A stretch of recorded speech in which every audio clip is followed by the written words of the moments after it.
Hey everybody, this is Pat Torpy from Mr. Big, and you're listening to Music Mania.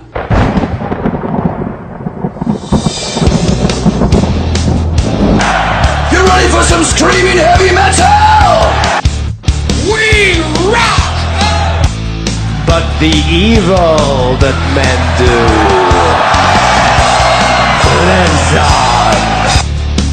We gonna bang your head! You are now listening to the Music Mania podcast, brought to you by CD Warehouse in Gladstone, the #1 hard rock podcast in the Midwest, featuring hard-hitting interviews with rock's living legends. And now, here's your host, Clint Schweitzer. Welcome to yet another high-octane version of the Music Mania podcast. I tell you what, guys, this show, too big for just one interview, so we're going to bring you two. Again, thank you so much for downloading, whether it be on iTunes or on YouTube. We always appreciate it. If you want to send us a tweet at MusicMania_show. On Twitter, we love the interaction. We love the feedback. Today, on the Music Mania podcast, I'm going to be speaking with Revolution Saints and Dead Daisies guitarist Doug Aldrich. Guys, easily one of my favorite guitarists of all time. Of course, his work goes back to the mid to late 80s with his band Lion. He worked with Hurricane. Later on, he would be the guitarist in Dio for an album. He's been with Whitesnake. Guys, he's done it all. We're going to be talking to him about the latest Revolution Saints album, Light in the Dark. Also, the Dead Daisies and all their recent happenings and goings-on, and what a great band that is, of course, with John Corabi and Marco Mendoza and Brian Tichy. But Revolution Saints, focusing on that, this is a band put together, a nice little power trio, of course, with Jack Blades from Night Ranger on bass, Dean Castronovo vocals and drums. It's a fantastic, very melodic sounding. Guys are going to enjoy this one. Be sure to check it out. Facebook.com/Revolution Saints. That's where you can get all the information on how to get it. Amazon, Spotify, iTunes. Guys, the album again is Light in the Dark. You've got the video for Light in the Dark that's been kind of blowing up. It's kind of how I was, familiarized myself with this album and what this band really was all about. They've been together a little while. This is, I think, their second album together. So really good stuff. And Doug is one of my favorite guitarists of all time. In the interest of full disclosure here. And then after that, we're going to be talking to Heaven and Earth singer Joe Retta. Heaven and Earth is a very blues-based, very bluesy, down and dirty blues-based, kind of Led Zeppelin sounding band. I tell you, Joe's got the voice. It reminds me of kind of like a mix between Jack Russell from Great White and Robert Plant from Led Zeppelin. They just have that sound. Of course, he and guitarist Stuart Smith were in the band The Sweet together, so they have a lot of that kind of sound, that kind of influence, and it's just a great band. And that album is called Hard to Kill. It is out now. heavenandearthband.com. That's where you can get the information on their tour dates. That album, we're going to be talking about that a little later, but first, we want to go ahead and welcome our first guest on this week's show. It is Mr. Doug Aldrich. Doug, thank you so much for joining us, man. How's everything going? I'm good. How you doing, buddy? Oh, doing great. Good to hear from you. I tell you what, we've had all your bandmates from Dead Daisies on over this past summer or so it's good to talk to you finally, man. I hope everything's going well. Yeah, everything's good. I'm in New York actually writing with Dead Daisies at the moment. Well, obviously, and who couldn't stay away from a guy like Marco Mendoza? You guys work together in Whitesnake. You wind up back in the Dead Days. You just can't stay away from a guy like that. He's just that Latin lover type, Marco. Marco he's one of the great dudes. He knows everybody, and he puts out a lot. He puts out a lot of energy. So it's very cool to work with him. I met him in 2000. No, I met him in 96 or 95, actually. And then we were in Whitesnake together he was in Whitesnake for a year or two. 2 years, actually. And, yeah, it was great. Marco's awesome. Marco's the one that brought me in, Dead Daisies. Yep, absolutely. And you guys just got through with a U.S. tour. Was able to catch that show out in Nashville. Awesome stuff. Cool. Yeah, it was great, man. I tell you, I'm so glad to see you guys get here stateside, because you've done so many big shows and festivals overseas, and you guys have gained a lot of momentum that way. But how did you feel that the shows in the U.S. go? Because I know when I talked to Marco and John earlier in the summer, it was a lot of anticipation for that, hoping that it went well to hopefully get more shows going here for you guys. Yeah, I'm sure that we'll next year, at some point. But yeah, we'll get there next year. We'll figure it out. We'll get some tour dates going, and probably be out in the summertime. Well, I'll tell you what, Doug, you're a busy guy, and this goes back a long way because obviously I'm a huge Dio fan. I loved your work on Killing the Dragon and all the stuff that you did with Ronnie. But we got to talk about the Revolution Saints too. This kind of popped up, and this is your guys' second album, and it just came out here on October 13th. You have this band with Jack Blades, and what this album, it's unbelievable. I just got it sent over to me the other day. Of course, I'd seen the video for Light in the Dark. Talk about this band. This is unbelievable, and this just is another thing that you look up and you're like, well, Doug Aldrich does this. He plays guitar in this band, and here's another one. How did this come about? And I know this is your second album. Talk about it and what the reception's been like for this one so far. Well, Revolution Saints was initially put together records, and it was going to be Dean Castronovo's solo record, and they asked him, who do you want to have play on it? And Dean asked me, and he asked Jack. And then once the label found out about that, they decided, let's make it a band. So we decided to record that record. And the material was basically written at that time for Dean, and it was very Journey-esque. So we kind of put our 2 cents in on it and changed, not on purpose, but just naturally playing it kind of sounds different. And then basically, we went through a lot of stuff. We got some great offers to tour, but we couldn't really get our schedules together. We were all three really busy doing stuff. And it got to the point where, the record basically was done selling, and we were doing other things. I was doing Dead Daisies. Everyone's doing different things. But at some point last year, the record company, in 2016, the record company started talking about maybe doing a follow-up. Dean had been away for a while and going through some personal things, and once he was back ready to get back to work, he and the label talked, and then they talked to me and talked to Jack, and we decided to do a follow-up, and we started to write for it ourselves. And it was a great vibe, The record came together in April, and we tracked it together. And I think it really, it's like a good step forward for the three of us. So. Oh, absolutely, and it blew me away because Dean, of course, is an awesome drummer, but the lead vocalist on Revolution Saints, and that kind of is something different. Of course, Jack Blades can certainly relate to that with Kelly Kagi and his band Night Ranger singing a lot of classic songs for his band Night Ranger. But that's kind of an interesting dynamic that you don't see a lot. But I think it works great here. And what I think is cool is a band like Dead Daisies, such straight ahead, just high octane rock. And this is, I would say, more melodic based, more kind of bluesy, more melodic based. Certainly a different a style. But you wear so many hats as a guitarist. This is just, I think, another feather in your cap as far as your style of guitar playing.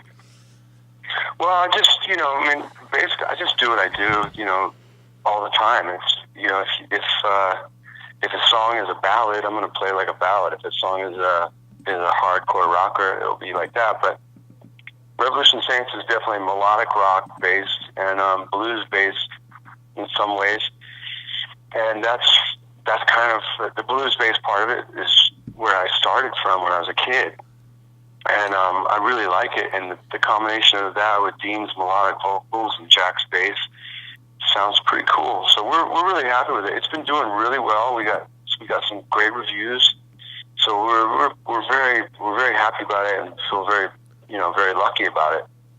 Yeah, it is, and I think this is right up there. I mean, I really have enjoyed this release. I think this is it's underrated, and I hope to see it, to get a lot of play coming up here. And you, like I said, you're such a busy guy, and I know you've been doing kind of off and on doing the Raiding the Rock Vault thing out in Vegas, because I've seen the show twice now out there, and neither time were you there. But what's kind of your future with Raiding the Rock Vault? Voted like 3 straight years or whatever it has been best show in Vegas, and I know you've been a part of that, and with some great players out there, including like Robin McCauley, Tracy Guns, there's so many. Those guys are all great players. Howard Leese is the MD. Initially, they asked me to do that when they were putting it together, and I was, I thought it was cool because bunch of friends, jamming covers. And then there was a little bit of a script to it with actors and stuff, and it was pretty cool. But I couldn't do it. I was, deep in Whitesnake world at that point, and so I put Tracy's name forth for that because I didn't know anybody else I could recommend. I said, why don't you call Tracy? So Tracy did it. Tracy did it for a year. I did it for a year, and then I started to fade out a little bit, doing some other stuff, and I haven't really been back full time for a couple of years because, I'm busy with the Daisies, and I was doing. Well, first I got started doing some touring with Glenn Hughes. Wanted to get back on the road. Got the itch to do some free form playing, and we were doing this kind of power trio thing. It was really cool, and then the Dead Daisies came up, and I started doing that, and it's been now coming up on it's a year and 3/4, something like that. So I've been doing Dead Daisies. So we did a record, we did a live record, and so I'm working on another record at the moment with them. But I hope that the Revolution Saints will get to tour a little bit this time. We got some great offers, so I hope that'll work out again. Definitely hope to see that live. That would be awesome. And it's facebook.com/Revolution Saints. You can find out all the information about how to get the new album, things like that. Available on Amazon, Spotify, all the usual formats these days. Of course, you got to have it out and available digitally. But I'll tell you this on a personal note, Doug. I'm glad I'm getting to talk to you because I've always wanted to talk to you about the band Lion because I'm a huge Lion fan from back in the day. In fact, when I was a kid, my favorite song was "Love Is a Lie" because I was a huge Friday the 13th fan, and I heard that song in the movie Friday the 13th for the final chapter, which was not the final chapter. That song stood out to me. "Love Is a Lie" was my favorite song as a kid. It was like the first rock song I ever remember hearing, and that's your band Lion. Just kind of reminisce back to those days because that was kind of your your debut into the rock music world back then.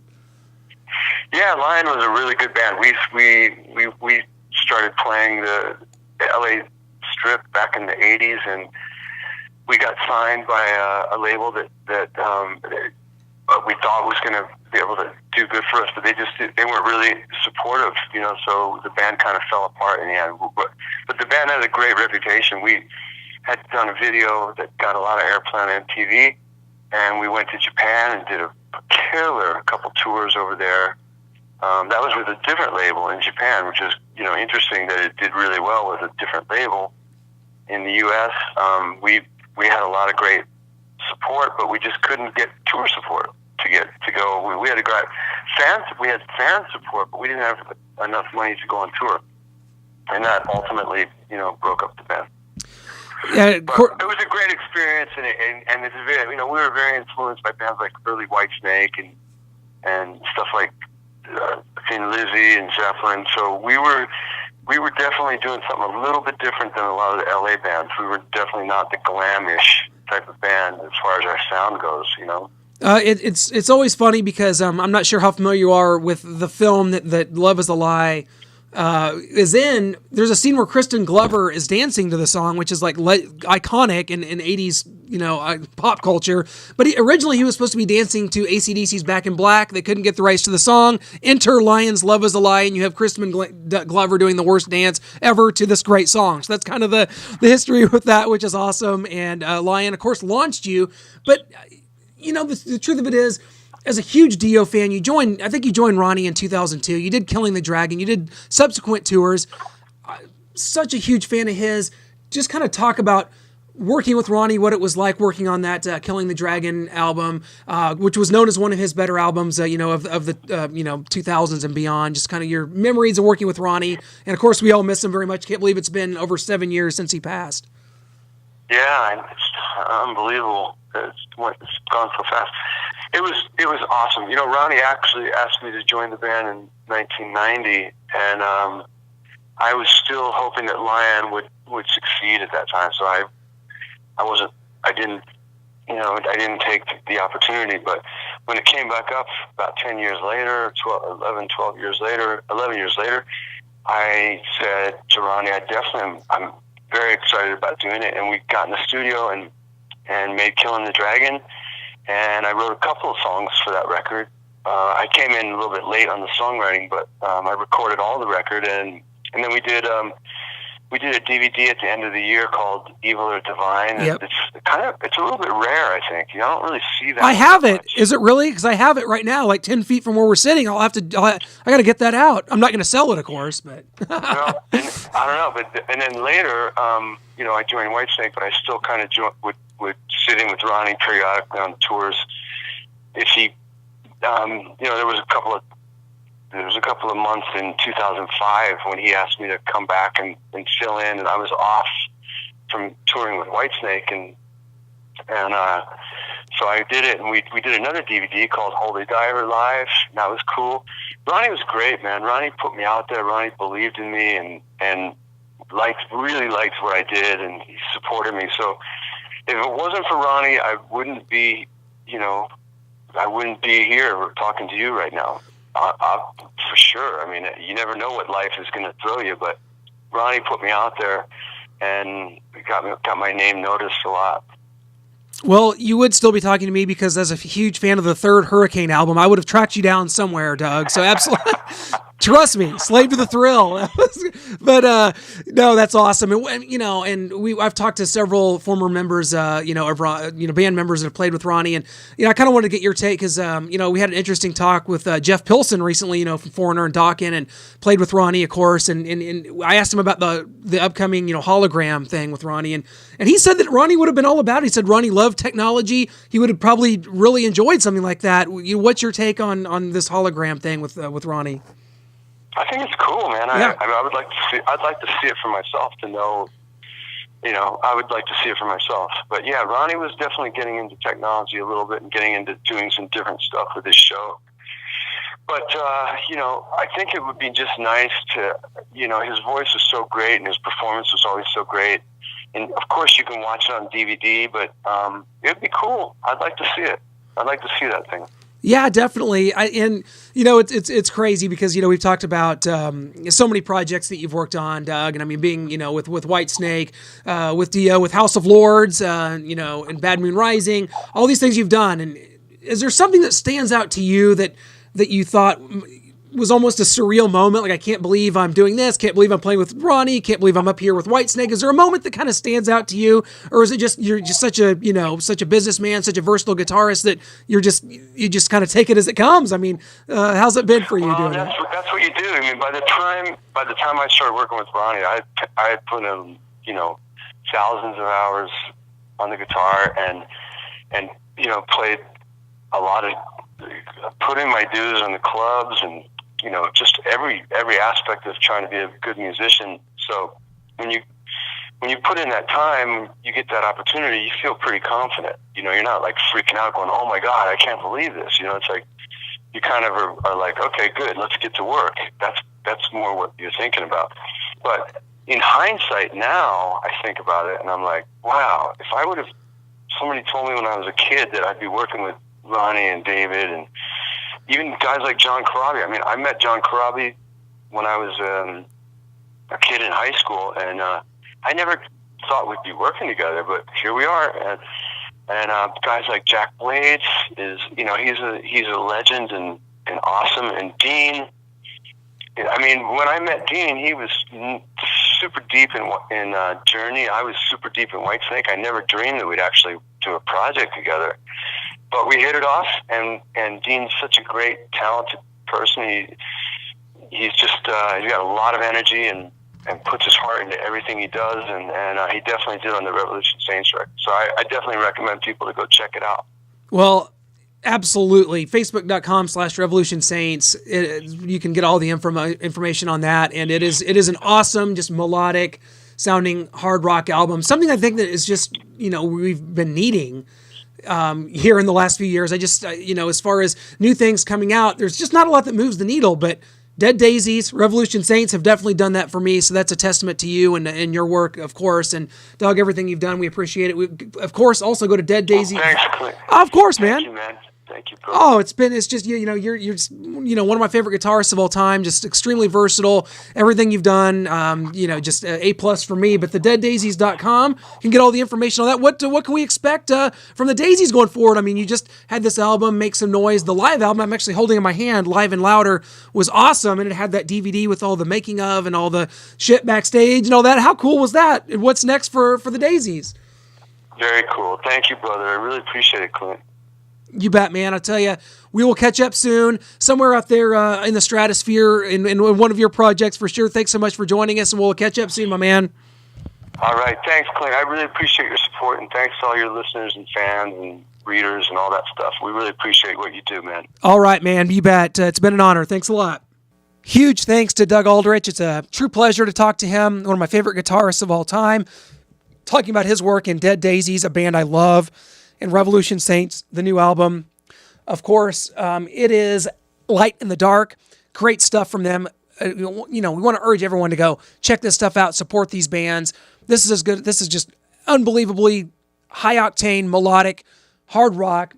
You will not be disappointed by that. And without further ado, we want to go ahead and welcome our second guest on this week's show. It is Mr. Joe Retta from Heaven and Earth, talking about the new album, Hard to Kill. Joe, welcome to the show. How's everything going? Going great. We're just about to rehearse about a half hour. So it's kind of warm here in California, but it was hotter yesterday, so I'm doing okay. Ready for Halloween. Well, I'm aware, but it's going to be crazy. You're in Southern California, and I would normally say you're automatically doing better than I am, but the 100-degree heat out there, I could do without. We're here in the Midwest. We get all the seasons here. You guys are dealing with some pretty brutal heat out there. I know. I miss it. I'm actually from upstate New York, so I miss the fall and the spring. I do miss that quite a bit. I did see that you're from, I think, Rochester. I know I have a good friend from Rochester, New York, so that's pretty cool. That's a heck of a connection. Upstate New York is beautiful. People think of New York as like... There's a couple of us from there. Me and Lou Graham from Florida. Oh, okay. Yeah, absolutely. Ronnie Dio was from upstate New York, and let's see, Steve Gadd and Billy Sheehan, I think. That's pretty good company, and people think of New York as New York City, but there's just this whole vast, very beautiful, very trees and foresty, mountainy type landscape out there that's just so pretty. A lot of people don't get a chance to check that out. And then you get to Buffalo and it's too cold and we just can't handle that, so. Yeah, no kidding. Well, I tell you what, Joe. No doubt. They're not having a bad season so far, but I'll tell you, let's get into this album. Hard to Kill. Joe, not trying to, I'm not trying to kiss your ass whatsoever here. I'm not going to beat around the bush. This might be the rock release of 2017, man, and a lot of people are saying that. A lot of websites are saying that. This is the fourth album from the band, and I know you joined in, I think, 2011, but just what have you guys been hearing? I know it's just been out a couple weeks. What have you guys been hearing? I think this one really great album. All the things that are being said are true. What have you guys been hearing? I don't read too many reviews, and I don't get them. I kind of go to management, and I kind of stay focused on, music stuff and the next song I'm working on, but I think we're pretty lucky that people are embracing it. That's great news. It might mean work, so that's cool. Well, absolutely, and I came across the band from someone sent me the video to The Game Has Changed, which had been out, and then this album comes out and follows it, and it just it all just kind of comes together. Obviously, Stuart Smith, amazing guitarist. Just talk about working with him. He's been in so many bands, of course, The Sweet, who you obviously have history with as well. Just talk about what kind of he brings, kind of how this whole thing came together and how you wound up involved. Well, that's what happened. Is I knew him from playing around Los Angeles, and he grabbed a hold of me for The Sweet, a new forming of The Sweet. So we grabbed Steve Priest and said, "Hey, you want to put The Sweet back together?" So we did that, and Stuart left a few years ago. I just left a few weeks ago, but I was with him for 12 years, and that was a blast because those singing songs I grew up with on the radio, man, was pretty freaking awesome.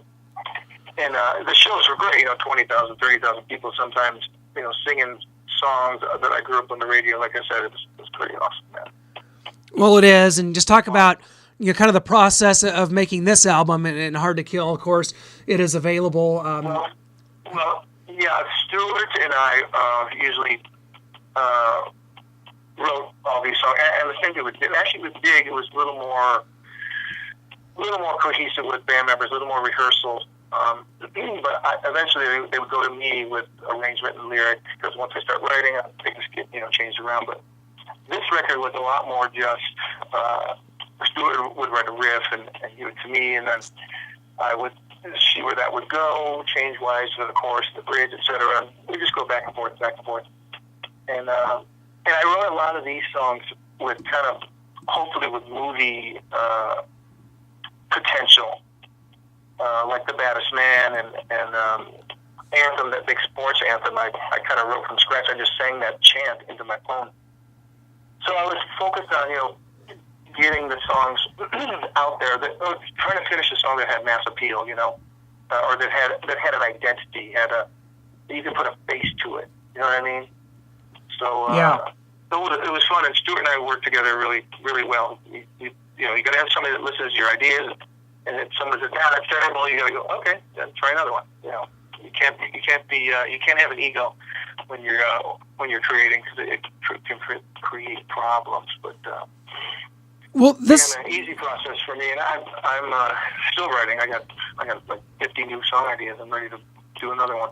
Well, absolutely, and coming from the momentum of this, which I think is going to be really big, and it really blew me away, because when it comes down to it, I'm a pretty simple person. I love hard rock music. I love loud crashing drums. I love straight ahead guitar rock. I love Led Zeppelin. I love Motley Crue and Whitesnake and all these bands. I think that this is just right along those lines. You know what I'm saying? It's very melodic. Oh, thank you so much. I mean, I'm sure your voice in and of itself. A lot of people would say that they hear a lot of Robert Plant in your voice, which I do as well. But really, when it comes to it, it's funny, because I was thinking about it. I was like, who I hear a lot too is Jack Russell from Great White, one of the best bluesy, blues-based guitar rock bands of the '80s as well. And I hear a lot of that too.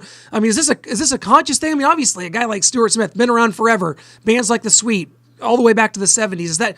How did this sound kind of come together? Because this band's been around since before you joined the band, but this, whatever this is, it's definitely really working. And I know you guys, was this kind of a conscious effort to sound the way you do, or is it just sort of, how did that all happen? I don't know, it just kind of comes out. When we were in Sweet, we wanted to write, but it didn't work out, so we just wrote on the side, and that's how Dig happened. And even though Heaven and Earth had a couple before that. As far as sound, it depends on the riff or the groove of the song that comes out of me, because I have a big R&B background too. A lot of Stevie Wonder, Aretha Franklin, Marvin Gaye, Wilson Pickett, all those guys. So you'll hear, I guess, I get a lot of R&B comments, which I don't know, a lot of bluesy guys were in rock. It was Rod Stewart and Paul Rogers and Steve Marriott, so. It's not a new thing. I think it's a great blend, though, when you get a little R&B mixed in with a little rock and roll. I think it works good. But I don't know. As far as, I don't compare myself to anybody or label, but yeah, that's for us to do. You just sing the songs, and then we make all the weird random comparisons. That's kind of what we do in our spare time. Well, let's talk about this. I listen to everything. So right. You have to sing to the song. If the groove is this way, I need to sing like down and dirty and rock, or if it's a little lighter and it reminds me of R&B, then you hear a little bit of that in there. Well, let's talk about some shows you guys got coming up. You got November 4th at the Token Lounge in Westland, Michigan, and then the 15th in Portland, Oregon. I assume there's going to be a lot more dates to go along with this album. Just kind of talk about where you guys are on the touring process. Yeah, these are just the first few, because the album just came out, and we're trying to get on some tours. We're talking to Aerosmith's people and Foreigner's people, and fingers crossed on some of that stuff, but all that stuff's kind of out of my hands, It's not, I stay in my lane, just the clown in the middle, singer-songwriter guy. But I got my fingers crossed for a busy tour. It's fun. I enjoy the road, and getting this music out there. It's not, because there's almost no rock and roll representation out there anymore, except the Foo Fighters, and you know what I mean. Like even on the award shows, there's not even any rock category. I mean, rock and roll would be Bruno Mars or something. Yeah, I mean, and if it's a we got to represent, and you got to bring it back to the people, man, because it's still all a part of us, all that great '70s rock is still, and they still use it in commercials. Even country music to this day has all these hard kind of rock and riffs, but they're singing country over it. Same thing with the R&B pop stuff. There's these rock riffs, but they're singing differently over it. So it's in there. We just gotta find a way to extract it and bring it back to the boiling to the top there. And very important, of course. And I mean, for you guys, how big and important would a tour like that be, kind of opening up for one of these bands? Or is it a deal where you would prefer more of a long run of shows, kind of headlining maybe smaller places? Because when you get those opening spots, obviously you only have a certain amount of time, a certain amount of staging. Right. Is that big enough for the exposure, or would you rather kind of go out and do one on your own? I think I'd rather reach more people. Yeah. So yeah, definitely. That's easy. Yeah, I don't. And we would switch the setup. We have a lot of songs. There's 4 records to choose from, so there's a lot of music there. So we'll never get bored. That's we only had one new record out. Well, I tell you what, Joe, it's been a crazy couple of years in rock music, and as someone that's grown up with this stuff, you look around and it's unbelievable. You think about, like, when you're a kid, you find out there's no Santa Claus, but when you're older and you find out that your heroes are passing away. We just had Tom Petty just in the last year and a half. We could run through all the names, Lemmy and all these guys, David Bowie, Prince. The list has been endless. I mean, it's one of those deals as a fan where you just go, oh my God, like, your heroes are not going to be around forever. And that goes along the lines, with you guys, just because, you're a part of the scene and you guys obviously grew up fans and know what these guys are your peers. So it's got to be kind of an interesting perspective, a tough perspective, really. Yeah, I hear you, man. I agree. Yeah, Sarah is weird. So we're Webby.com. I'm going to have to tune into your podcast now that I know who you are. Yeah. Hey, I tell you, this podcast is so based around you guys, the artists. I could sit here and give my thoughts on my top 10 favorite metal albums of 1983 all day, but the stories, the perspective from you guys, that's what it's all about, and that's what we like to bring with guys right from all sorts. We've had Tommy James from Tommy James and the Shondells, all the way to J.J. French from Twisted Sister, and we cover it all. I love all that stuff. I have a huge collection of all 60s and 70s music. I love Tommy James.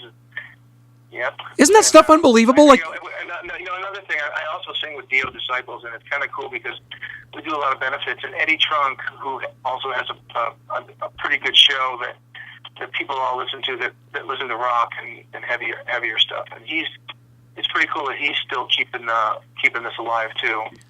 So we owe that guy quite a little bit. Oh, that's what it's all about. You have to do it, and I love the Dio Disciples and huge Dio fan. I guess you'd be a good person to ask what you would think about a possible hologram tour. Jeff Pilson thought he was cool with it. And he used to play with Ronnie. So, what would your take on that be? Jeff's a great guy. Well, we're playing at NAMM without the hologram. I haven't seen it in person, but I saw it on video. And to be honest, it's a little strange for me. Yeah. It kind of creeped me out a little bit. That's just me personally. If the fans embrace it, I think it's great. Any way to keep his music alive for people who I love singing that set as well. That's super fun for me, and I try to stay as close with the record as I can to honor him. Is there? So that's been a blast. That's another thing growing up. One of my favorite singers growing up, but now to sing in his band is pretty freaking amazing. How did you get involved with the Disciples? Because I know like guys like Tim Ripper Owens have done it. There's been a lot of moving parts there. How did you get involved with the Disciples? I just from being around LA and I think probably I was maybe doing every Tuesday night at the Whiskey Go-Go. There's an Ultimate Jam night. I think I sang a couple of Dio songs there. Maybe one of the guys or two of the guys were there, Simon Wright maybe, and grabbed me and said, "Man, you should do it." So I go, "Are you kidding me? I'd be honored."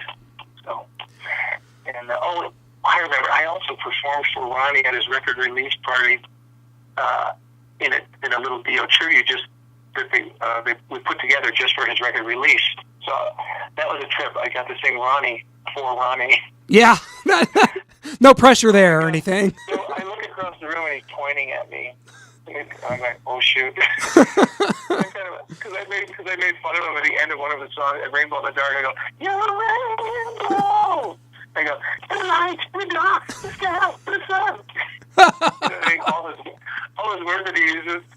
In the shadows. Yeah. Look at Kazumi pointing at me, and I'm like, oh shit. I go, sorry, Ron. The whole room cracked up. Oh, well. And he was so great that he comes over to me and he goes, come here, I need to get a picture with you. He chokes me in the picture. No bigger honor than that. I tell you, it's been. It was so much fun. Oh, well. And, his wife Wendy still manages the Disciples, so, we're in. So it's still nice to be part of the Dio family, Cool. It's great, and it's interesting, kind of, before we let you go, this is an interesting perspective. We just had Lawrence Gowan on from Styx, obviously a replacement member, and we got to talking about how that era of music, whether it be 70s, 80s, that it'll never be replicated, it lives on. How important is it that this music lives on? And in various incarnations, you've got bands going out, a band like Foreigner you've talked about, who are on top right now. They just did a massive run with only one original member, and Mick doesn't play with the band all that much. But do you think that's what we're going to see going forward? I know. Well, Kelly Hansen's a good friend of ours. Oh, he's amazing. The first Heaven and Earth record. Yeah, he was on that record. He was the original singer in Heaven and Earth. That's right. That's right. Well, he does 2 or 3. Him and Bobby Kimball and Glenn Hughes and Joe and Turner are all singing on that one record. Oh, it's unbelievable. Pretty incredible record, man. And but yeah, they're doing great. And Kelly, Dennis Young, I just watched them last Thursday at the Rose here in Pasadena. He sounded amazing, and our buddy August plays guitar for him. Just the nicest people, and still, oh my God, sounded better than the records. Sounded fantastic. That's what. So that's I love exactly. I like hearing that stuff. I do too, and to me it's more important that I can still, because in 10, 15 years, I mean, who in the world, that's why I'm thankful for bands like you guys, and in 10 years, hopefully I can still go have someone to go see, because my gosh, that's why I think it's important that the music does live on. Dio Disciples, whether it be a hologram, cool. Last in Line, who does another a good job as well, kind of a rival band to you guys, maybe a little bit. But I don't know why that's so why Mr. Guitar Man has chose to be a little derogatory. That's too bad, because Vinny, I've seen everybody else is great, so I don't know why there's strangeness. We don't have that towards them, so it's kind of weird. Well, I just always thought Vivian hated Ronnie so much. They hated each other. It was kind of a weird deal, because I thought they legitimately hated each other. So but that's and that's why I didn't want to mention his name. Right. you leave all the dirty work to me. That's what us weirdos in the media do. Well, I'll tell you what. We're about to rehearse. Yes. Great to talk to you. Find me on Facebook, or if you want my email. We're probably recording right now, but if you want to turn it off, I'll give you my email. You can stay in touch. Yep. Let me go ahead and do that. Thank you so much for joining us, Joe. Great stuff. It's the website is heavenandearththeband.com, and we will definitely catch up soon, man. Take care. Huge thanks to both bands, both guests. Heaven and Earth, Hard to Kill. That is, you heard all about that from Joe Retta, our previous guest, and of course Doug Aldrich, who joined us in our first segment talking about Revolution Saints, the new album, Light in the Dark. Guys, seek these albums out. Go find them. We got links here in our on our YouTube description. So please follow them. Check these guys out. Give them a listen, and pick up these albums, because it's worth it. Keep these guys going, man, because that's what it's all about. Bands like this, keeping that hard rock flag flying, and we appreciate that as always. Thank you so much for listening on the Music Mania podcast. Always a pleasure to have you. Want to make sure you hit us up on our Twitter at musicmania_show. Hit that download button, hit that subscribe button rather, on YouTube or iTunes. We always appreciate subscribers, and the feedback is always much appreciated. Thank you so much.